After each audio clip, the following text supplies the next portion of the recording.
been able to attain the level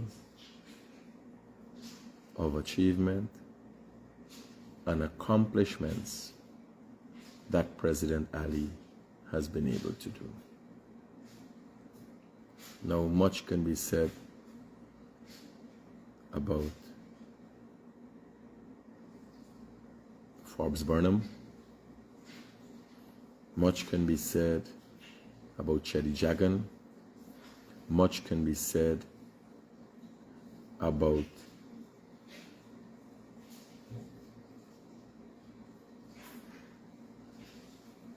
Barajaglio, and also much discussion could be placed. We could have much discussion on the circumstances surrounding President Ali's tenure. Not such extraneous ones.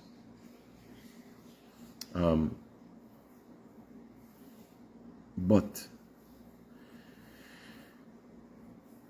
credit has to be given where it's due. Last night, as a matter of fact, the table I sat at the far corner of State House lawn. As soon as I just entered the gate, first table I saw, and there was out, everybody tried to get in to get to see the show and the event and everything. People were together on tables, the business community, diplomatic community, different leaders from the Caribbean were in different tables. There's spaces all over. I chose a corner that I could look over at what's going on, because outside of me being a guest of State House last night, I also have a mandated duty to the people to report on what happened. Although my invitation to State House was not as a journalist, it was more in my capacity as a businessman or partially journalist, but the intention, because of the type of invitation, the intention was not to have me cover the issue. It was for me to come and participate in what was going on. I sat there and fortunately had the opportunity of speaking to 3 public servants. Now they are well placed in the public service.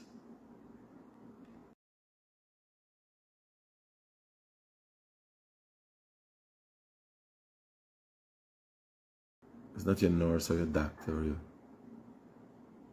your lawyer. These are well-placed public servants. And they're not ministers.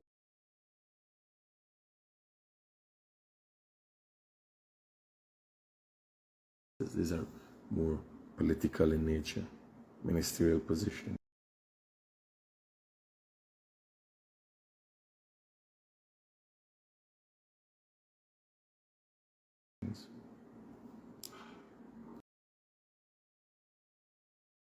Nonetheless, they were public servants, and the discussions with them led to me having an insight, a bit of an insight into the reason for, in lots of cases, their demeanor.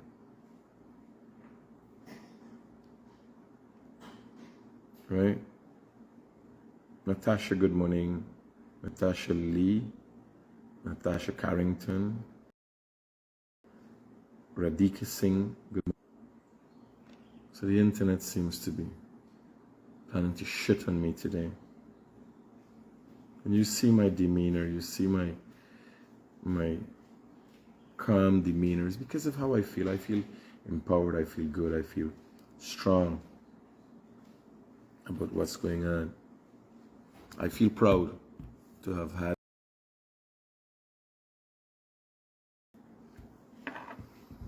is amongst the most powerful leaders in the world. Let me get a better internet connection for you before I lose my mind.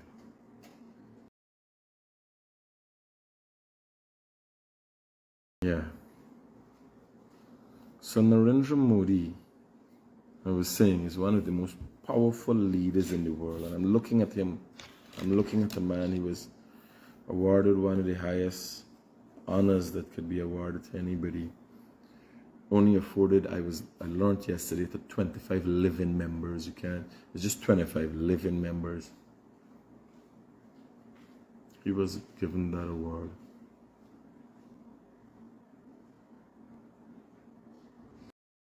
And I look at this country, I look at where we're going, I look at what has happened, I look at what is happening, I look at the prospects for the future, and I ask myself, how do we apply this in our life? When I look at that man, and I stood on the lawns of State House,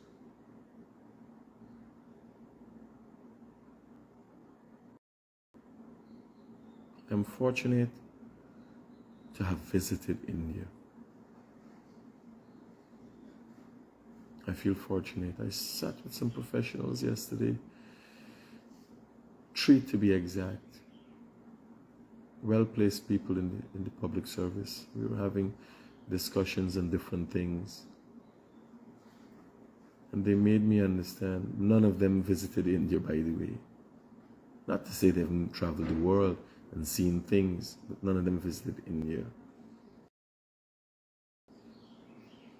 When I look at Narendra Modi standing on a stage in State House, just to put context to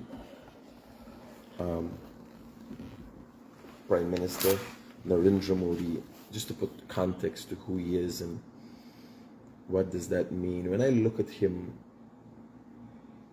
standing on that stage and speaking, short statement he made, thanking the president and the Guyanese people.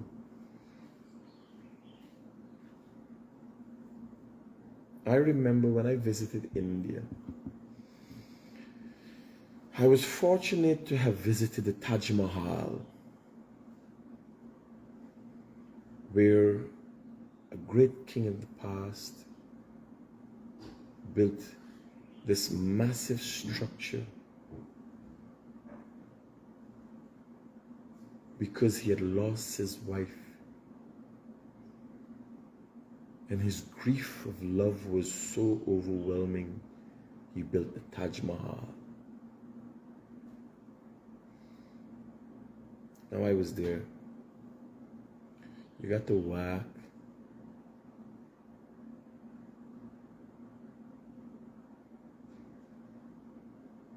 about a mile for reaching. Now this Taj Mahal, so the State House has lawns, massive lawns. State House got big lawns. Our State House. I'm proud to say, President Ali lives there, and it's beautiful. It's been kept all the years up to a certain standard. Been home to many presidents.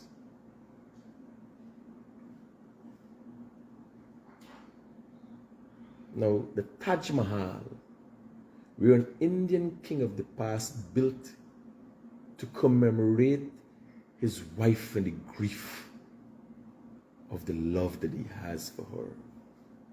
The building itself, State House lawns from fence to fence, doesn't have space to seat that building. This is in India.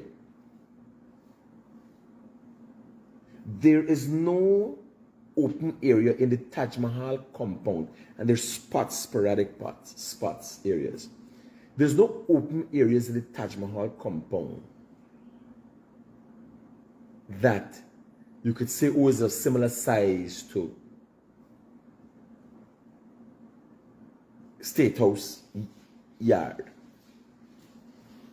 Bear in mind, this is a place just one of the places in a place called Accra in India. The Taj Mahal is just one memorable site that exists out of the thousands in India. There are massive temples, massive mosques, massive things of grandeur. When you drive in India, while I drive across New Delhi, India, I saw not less than 4 major infrastructure projects like when we building the Harbour Bridge. We got one, is watching it in amazement. They had 4 in New Delhi, 4 at the same time building. High right, the world is going on there. The reason I'm telling you this is the man who runs that country is here in Guyana and was in the State House compound and sat with us Guyanese people last night.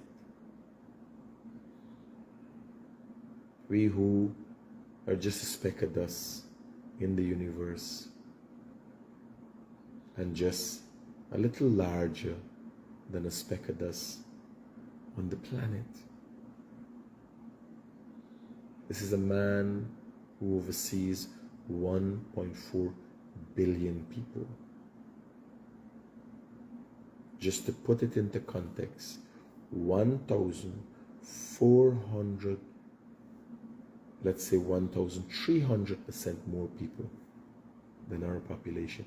Have you ever heard of those numbers? When somebody talk about their profit, the gross profit, you get a 50% raise, you get 100%, 200%. It's interesting, it's magnificent. Just to put into context,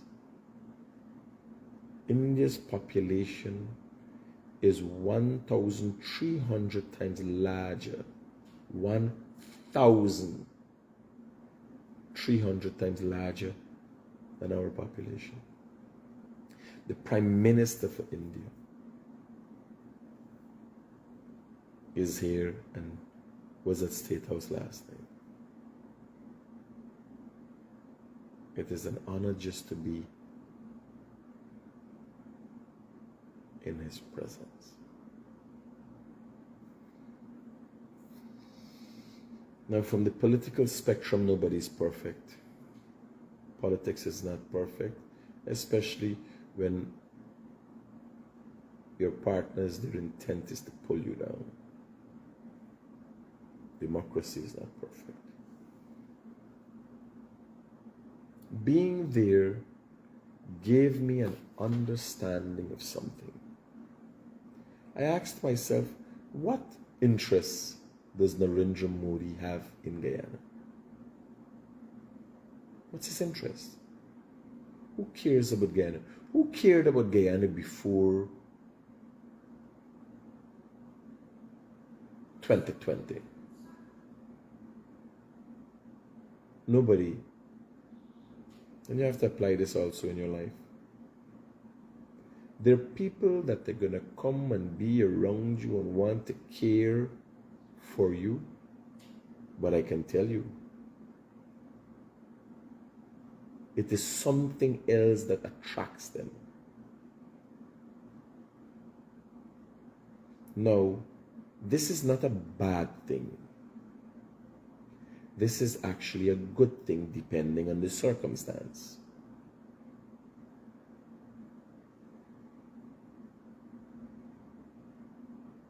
But you have to be able to identify it. And that's what we have not been able to do. It's not dawned upon us yet as Guyanese that something good is going on in Guyana. There is nectar here. That is why the bees come. There has to be something that is a sweetening agent that causes bees to be attracted to. Even the whorehouse. There's something that causes men to go there. A haunted house is a different thing. It carries people who are looking for things and children. You carry children to a haunted house. A beach is a different thing. There's something that attracts things. It is known that a beach is about sand and water.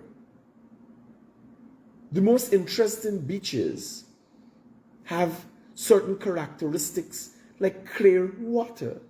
That is something that attracts people.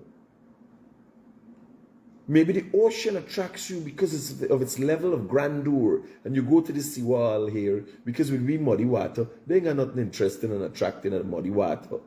But you go, and because you look into the Atlantic Ocean, and it ignites thoughts of what, and a wonder of what is out there. What is in the world out there? What more can I get? Such grandeur. How can I capitalize on that? And I'm sitting there last night, I'm thinking, do Guyanese understand that the world is coming to this little nation? It is as a result of something major that is happening here. People know that we have a genie in a bottle. Yes, the world sees. Do you know the president of Suriname was here last night? He was at State House also. To have the honor of meeting Narendra Modi, he had to come to Guyana because Narendra Modi doesn't have an interest in Suriname. He could have flown over there. He doesn't have an interest in Suriname. Nobody's paying attention to these things. Narendra Modi moves with his own plane, a 777 jet. He could have flown from here to Suriname and visited Surinamese president too. But he has chosen only to grace Guyana on this trip with his presence. I ask you, how have Guyanese become so interesting and worthy the attention of all the world? Ask yourself. Ask yourself that. Now look back and ask yourself, how do you capitalize on that? I was asked by one of the public servants that I sat with yesterday, and I told you it was 3. And these were 3 very influential public servants.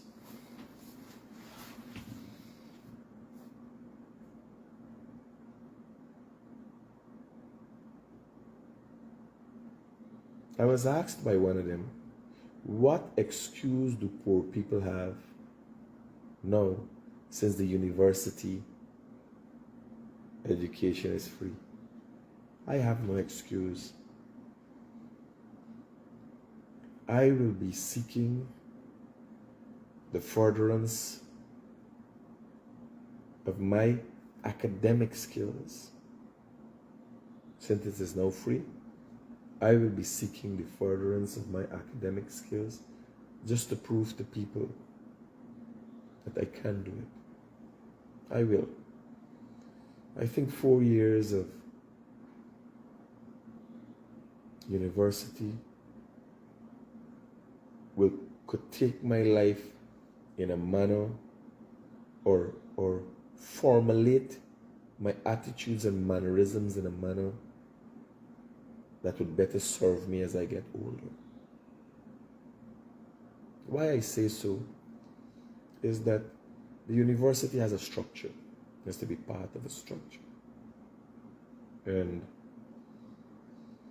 if I'm to conform to that structure, I have to come into the age of 44, 45 this year, before the year ends,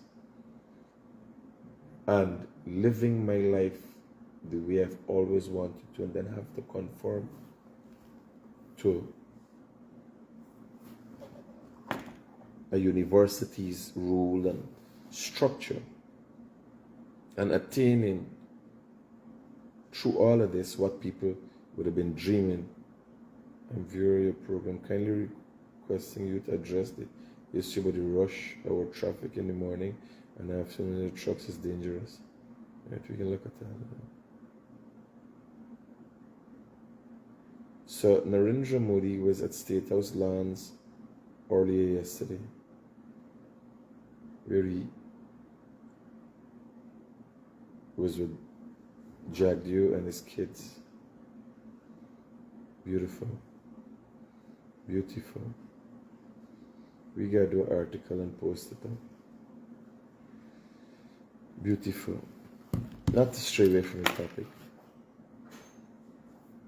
What is it that Guyana has that attracts the world now?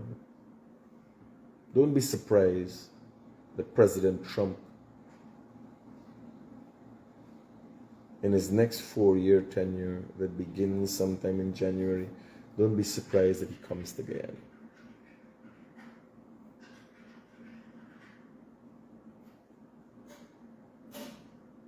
How are you capitalizing on these opportunities? How are you making better for yourself? And as I was telling you about the question that the public servant asked me, he said,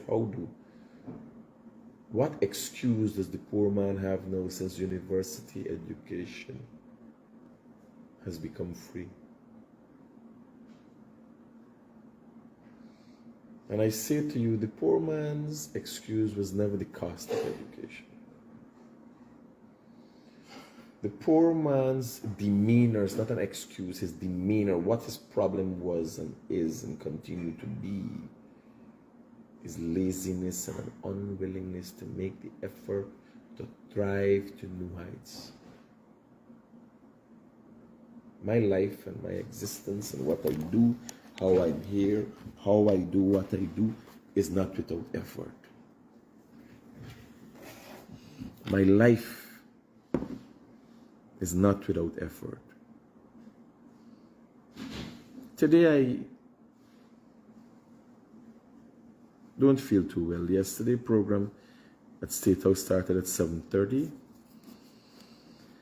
and while waiting I had one too many glasses of which taste really well from Nikki's juices, golden apple juice. I had one too many. And I think the sugar has got to me. I don't eat now the sugar. Wake up with a bit of a headache this morning. In life there will always be challenges. Why I choose this topic is because it really dawned upon me. It's really dawned upon me. And talking with the public servants last night, by the way, I've got into a little secret. Public servants will be paid first, the cash grant. There's a rigorous, I was preview to an understanding that there's a rigorous process to ensure accountability with the money. And because the government pays public servants and know who they are, it is easier for them to get them out of the way. They're hoping and thriving towards working to ensure that at least 80% of Guyanese will have their cash grant before Christmas. This is not for you to get excited. This is for you to be aware that the government is working tirelessly to get your cash grant to you.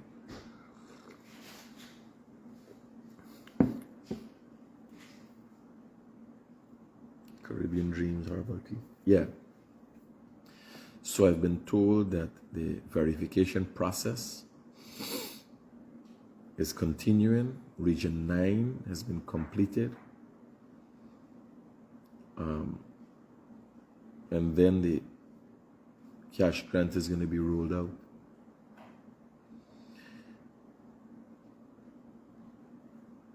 This is not in the interest of disseminating information, but this is discussion, and I asked, and I was told. So this is not a release by the Ministry of Finance. I was told, and it's only fair, it's not no secret. The government tell you they bring in a cash grant. I tell you I gaffed with somebody last night and the person said, well, here, we working, yes, and this is what we doing from the inside. I tell you, I ain't call name, but based on the position that that person holds, is nano plating. Understand?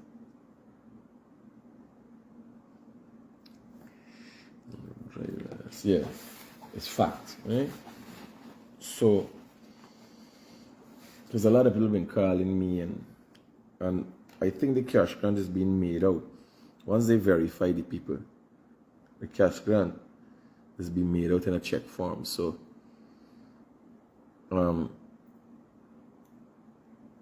if you're outside, when you come to Guyana, I don't know how the foreigners will be verified, but when you come, you will get your cash grant. Now again, the discussion needs to be, how are we capitalizing on the opportunities? Now I tell you where Narendra Modi is from.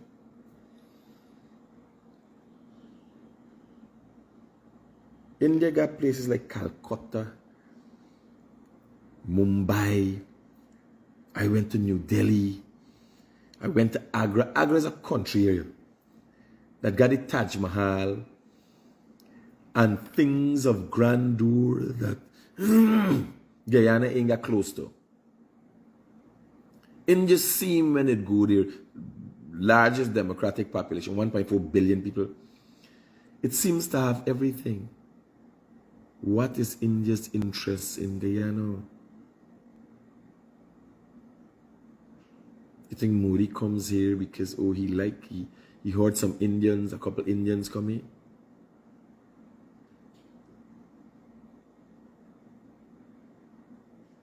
You think it's there? You know it's the largest population of Indians outside of India? Yeah, I know it's the largest population of Indians outside of India. Any idea? Just for your information and guidance, South Africa. Real Indians. Yes. South Africa. Check it.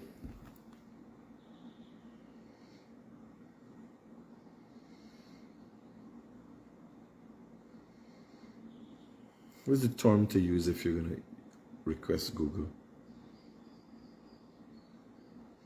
Largest centralization of Indians outside of India. Indian diaspora. Right? What is the largest community of Indians outside of India? United States is home of 4 million Indian Americans, making the largest Indian population outside of India. Indian communities of, well, let's say 4 million in the United States. Does South Africa have the largest Indian population? For many decades, the city with the largest Indian population outside of India is Durban, South Africa, Raja. For many decades, but it seems that America's overtaken them now. But the man ain't go America. The man ain't go South Africa. The man got a place called Guyana. Eyes hurt me when I watch this thing here. So when I put on this, I sing clear. But I don't know what to do about that. I gotta go and get it. Well, I got my thing tested at Go Quail Opticals, I think, and I never went back for the glasses. Yeah. Modi came here. What is going on? Welcome, welcome. You know, we are welcoming Mr. Modi. Now, bear in mind, you can't know what you don't know. And like we go into the interior looking for minerals, they're leaders of the world looking for what could help and assist in developing their country. Right? One has to look at that Look, in recent times, we had a Brazilian president come here. One of the fifth largest economies in the world.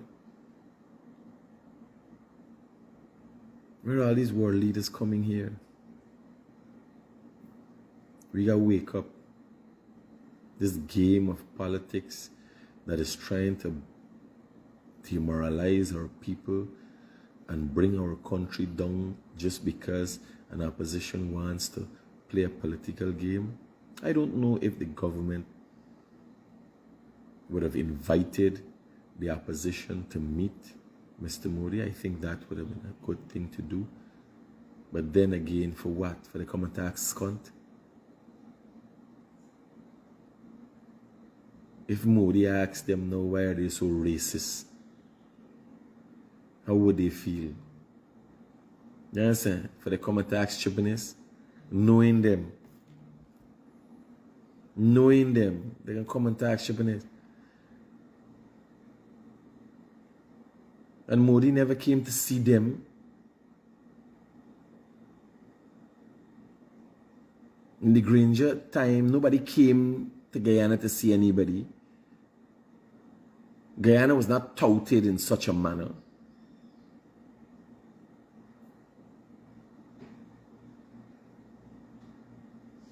Honestly, Guyana was not touted in a manner that is a destination worth visiting or to benefit to anybody. They were just running the place and raising taxes and making fucking people life uncomfortable. This is the truth.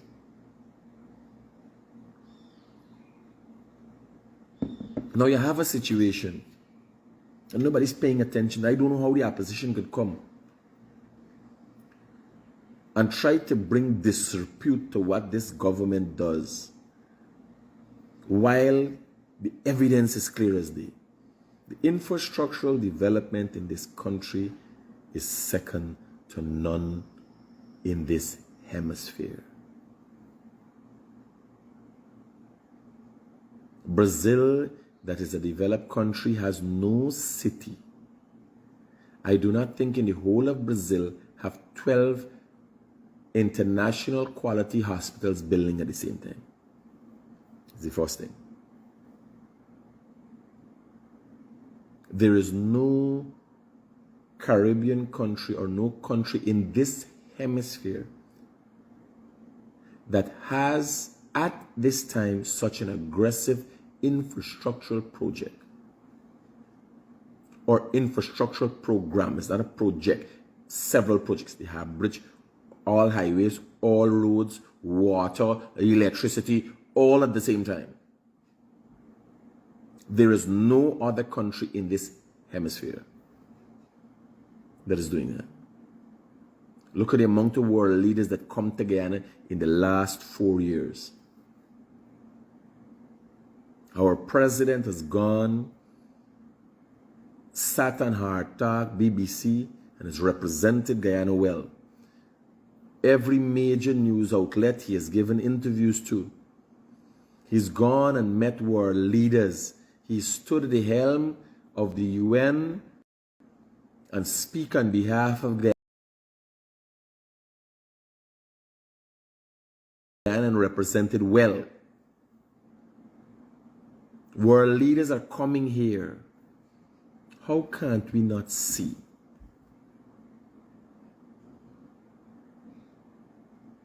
Where we're going as a people?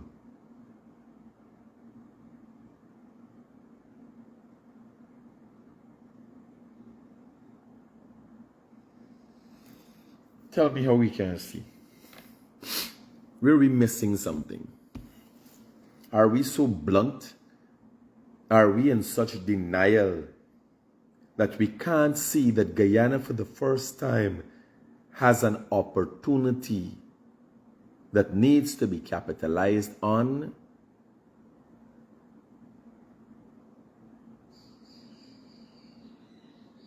People are looking Guyanese differently now.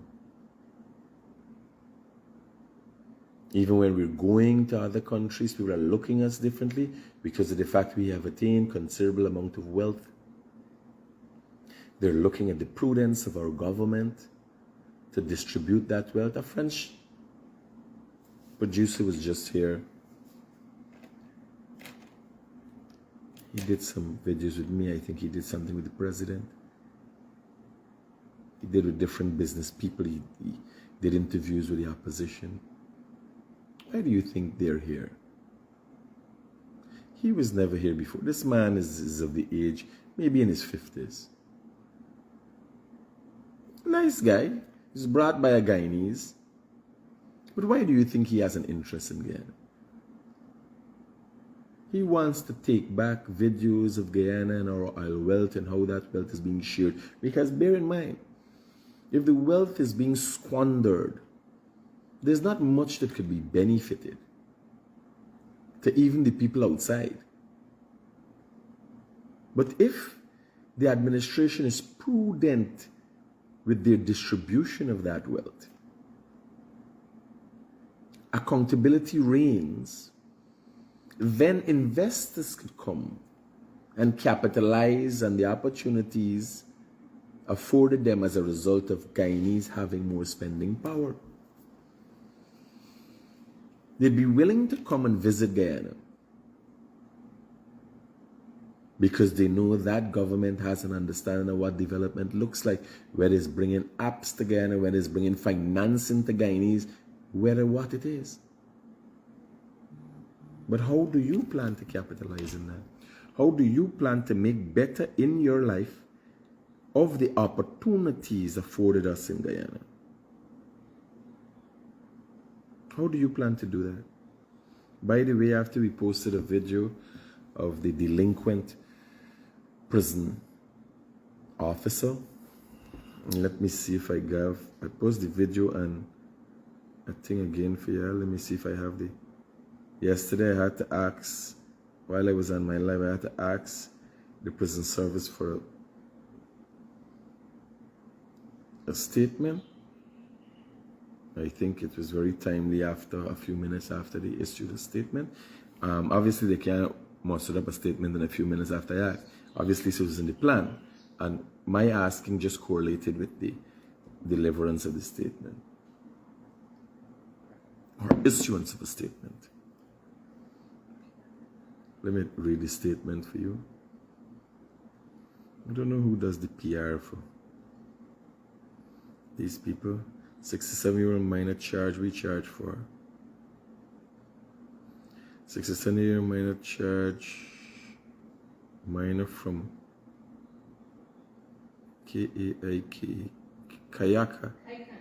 Kaikan village, appeared today at Camarang Magistrate Court to answer the charge of sexual activity with a child under 16.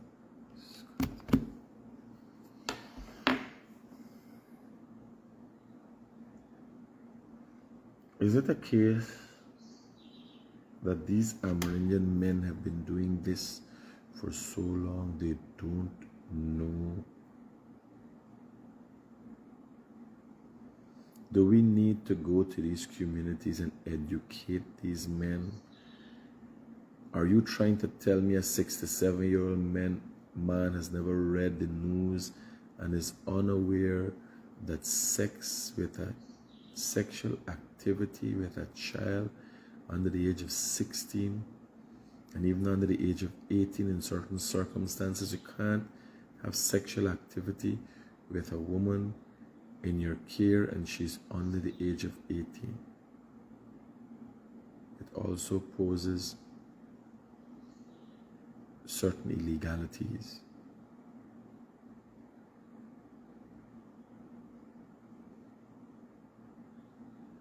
We bash on the youth for not knowing and not having knowledge, but it seems like the older these men get is the more fucking ridiculous they get. How does that work out? A 67-year-old with a girl under the age of 16? And when they say under the age of 16, you catch this banner, fuck a 12-year-old, they fondle at a 9-year-old. What is wrong with these people? What is the Ministry of Amerindian Affairs doing to educate people? Go through these communities, educate the men. Too many times we're hearing of these things. At least they know. Because I am thinking they do not know. Who does that?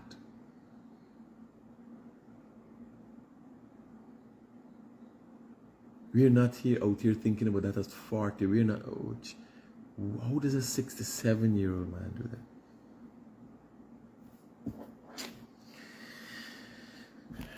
God help this nation. Sexual activity with a child under 16. Contrary to the section, he is not required to pay. It's placed on $200,000 bail. So they put him on bail. He now back out into this little community with the little girls again. But you know, the system, I don't know.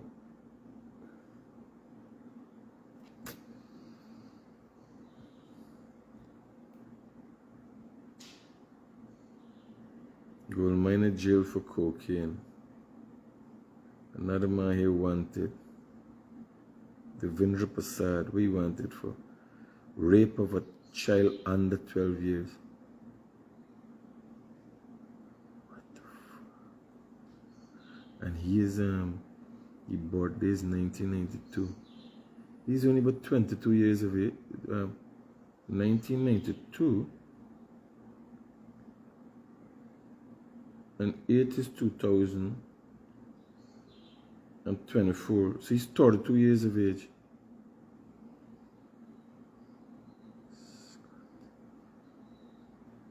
Gillard Gill, alias Daddy Boy, suicide, rape of a child under 6. What the fuck?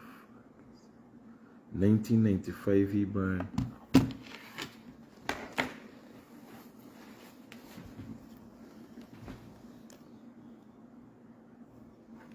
Here what happened?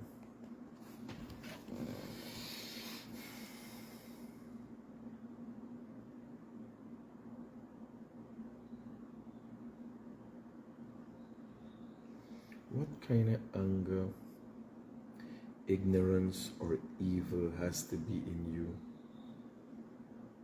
to destroy the life of a young girl?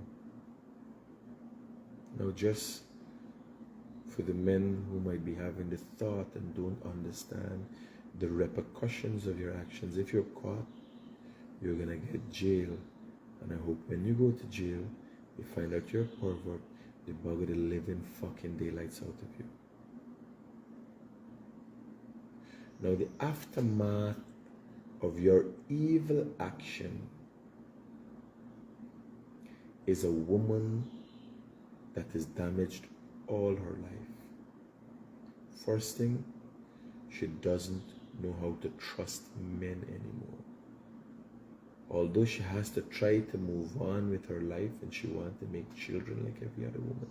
She wants to live like every other woman. She wants to be a wife like every other woman. She tends to carry trauma with her all of her life. And leads to sometimes the inability to know how to deal with issues, how to deal with things. Some cases it's taken to an extreme. In some cases people seek help, understand and get out of it. And some cases people understand, help themselves and get out of it and move on. Not everybody is that strong. It is no joke when a young woman is brutalized and violated by men who, when she was brought up in this society, she was told are there to protect her. Her protectors start looking at her as prey and destroy her womanhood, the foundation of womanhood. Because when a woman is to have sexual activity for the first time, She must do so willingly. That is one of the most empowering factors in her life. When a young woman wants to do that, wants to venture, wants to explore. Not be held down and forced upon by a man who you don't know. A lot of cases who you know and you would trust or would have trusted a family member, a stepfather, a uncle, somebody in the community, a father friend, your mother friend, somebody totally unexpected does that to you. Only yesterday, 3 statements. 2 men wanted for rape, and the old man charged. Like, come on. I'll post up these pictures so y'all could see, man. Y'all gotta see these people's faces. Bartica doesn't plead guilty. We plead guilty too. I'm gonna read his story. We plead guilty too. Mr. Critic, can you post this on your morning live? Thief, drug, kill, criminal. Cop 25%. I ain't get it, partner. I ain't really get it. I understand there's a reality of what's going on. I ain't lying, but US issues arrest warrant for Gautam. Over 260 million bribe scheme. Wow. We may been there, but these people don't know me, man. You help them with the 60 million. You only hold 200.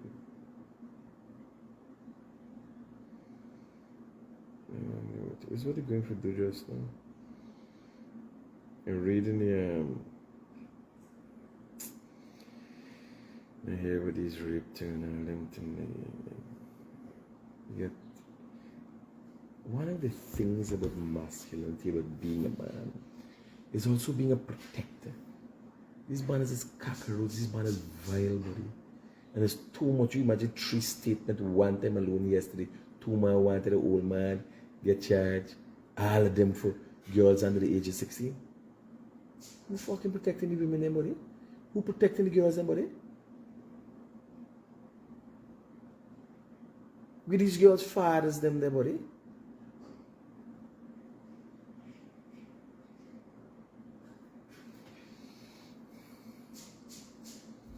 I think today can be a rest day for me. That's hot to me fucking here. Well, me had the hot thing before. Bartica and pleads guilty to DUI charge, fine. Oh boy. Look, he's drunk when I take out this picture. Oh, he just got a stupid look. He just got a stupid look.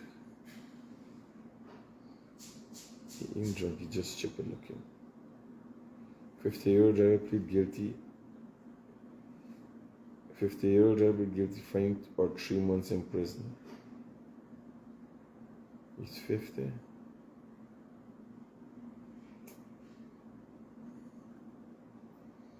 Look like he's a fucking 100.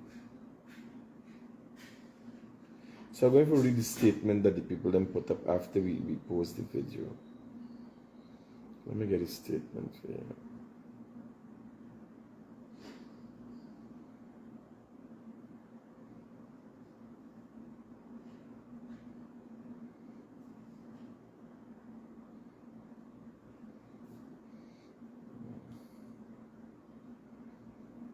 So the prison service issued a statement. Misconduct among officers will not be tolerated. Directive presence.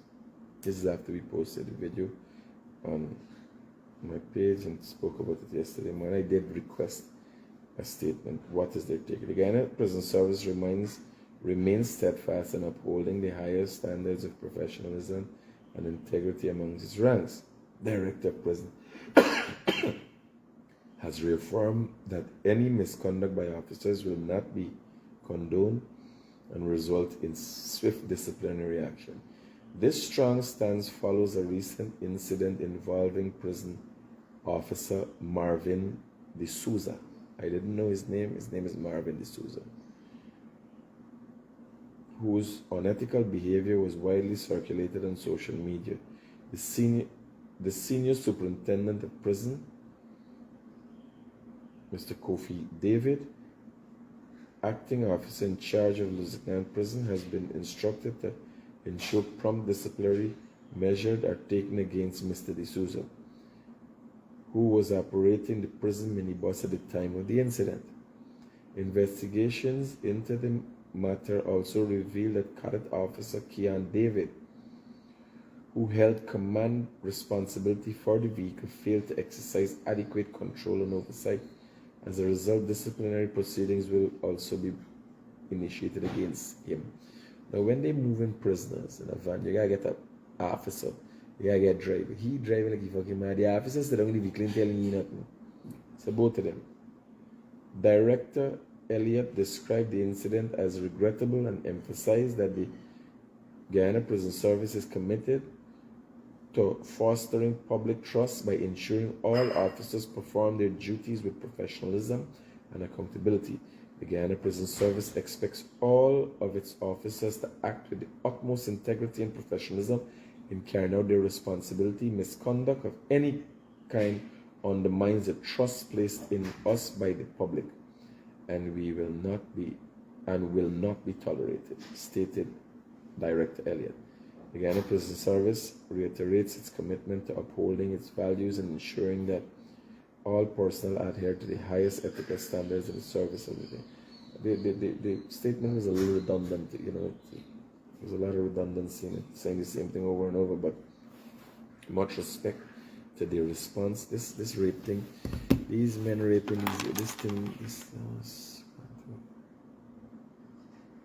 what are we working for? Why are we building all these roads and all these hospitals and tend to end up with a set of damaged women? Is that why we're building all of this? Guys, let's end on a nice note. Again, look at the progress that is being made. Look at how the world looks at Guyana and ask yourself, what role do you want to play in the development? Where do you want to be 10 years from now? Look at that. Ask yourself that. Let that dawn upon you. Then when you see people being attacked, like the president, and ask yourself, who done what the president has done? Who's been able to get the world to come together? The world is coming together. Imagine that.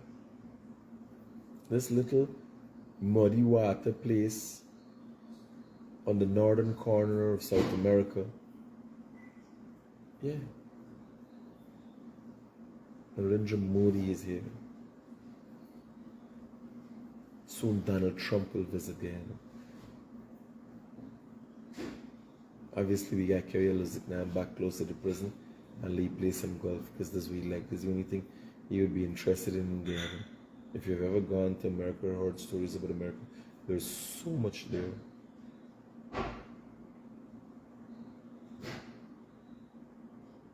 Wake up, people.